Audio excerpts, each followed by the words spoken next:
यमुना प्राधिकरण क्षेत्र आज के समय में एक ऐसा क्षेत्र बन चुका है जहां देश के नहीं विदेश के भी निवेशक आकर निवेश करना चाहते हैं।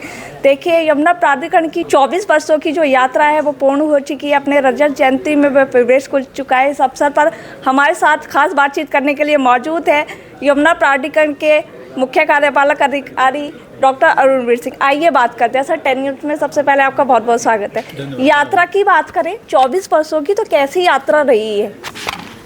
देखिए, जब ये कंसीव किया गया था तो यही कंसीव किया गया था कि एक एक्सप्रेसवे बनाया जाएगा, उसके दोनों तरफ टाउनशिप डेवलप होगी और एक कार्गो एयरपोर्ट बनाया जाएगा।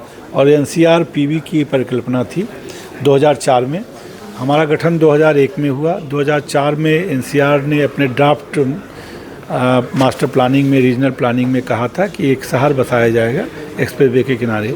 फिर सबसे पहले चरण में एक्सप्रेसवे का निर्माण किया गया और साथ ही साथ उसका जो है एक स्कीम लाई गई पैसा जनरेट करने के लिए और एक मिनी एसडीजेड की स्कीम लाई गई। और उस दौर के बाद प्राधिकरण का जो इनिशियल फेज़ था उसके बाद वो डेवलपमेंट के काम शुरू हुए, लेकिन तमाम कठिनाइयाँ आई क्योंकि किसानों ने स्टे ले लिए और ज़मीनें नहीं मिल पाई। जिनको अलॉटमेंट किए गए थे उनको कब्जा नहीं मिल पाया, जो एसडीजेड में भी अलॉटमेंट नहीं हो पाए। तो हम लोगों ने किसानों के साथ बातचीत शुरू की। पहले उनको 64.7% देना था 100% केस वापस होने पर, लेकिन बाद में हमने उसको 80 कराया। फिर 80 के बाद उसको छोटे छोटे चंक में भी पैसा बांटने लगे। तो इस तरह से करके हम लोगों ने काफ़ी लैंड क्लियर कराई। जब ये 2010 में यहाँ पर 9 से 47 केस थे, आज 117 केस बचे हैं। किसानों ने सभी केस वापस ले लिए, ख़त्म हो गए।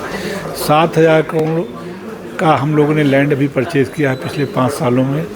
इसके अलावा 6,000 करोड़ के लगभग 64.7% मुआवजा बांटा है और 2016 से लगातार ये प्रॉफिट में है।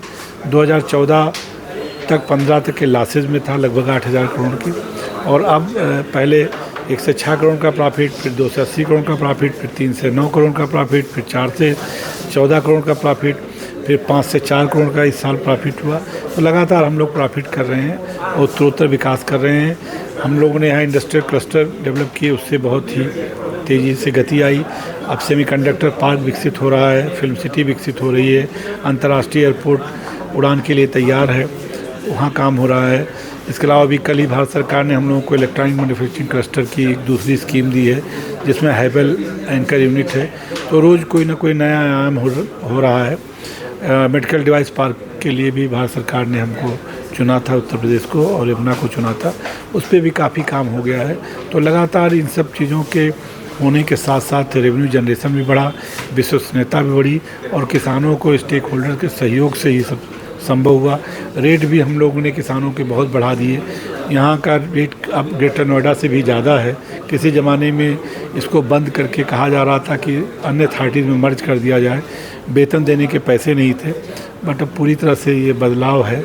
और माननीय मुख्यमंत्री जी के नेतृत्व में, उनके मार्गदर्शन में हम लोगों ने प्रगति की है। हेरिटेज सिटी बना रहे हैं वृंदावन में, आगरा में एक नया टाउनशिप बना रहे हैं, टप्पल में लॉजिस्टिक पार्क बना रहे हैं। तो बहुत सारे काम है। 165 किलोमीटर के इस स्ट्रेच को हम एक टूरिस्ट कॉरिडोर में बदलने जा रहे हैं कि जो आदमी आए जेवर में वो वृंदावन जाए, मथुरा जाए, आगरा जाए और ताजमहल देखे और वापस आके जेवर से लौट जाए।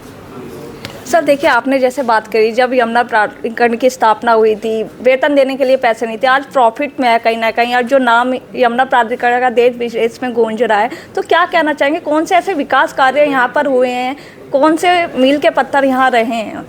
देखिए, एक्सप्रेसवे बनना पहला काम था और एक्सप्रेसवे ही आधारशिला थी, जिसके बाद यहाँ पर बसावट शुरू हुई।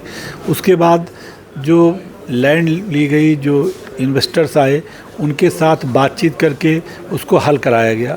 वो सफलता का दूसरा कारक था।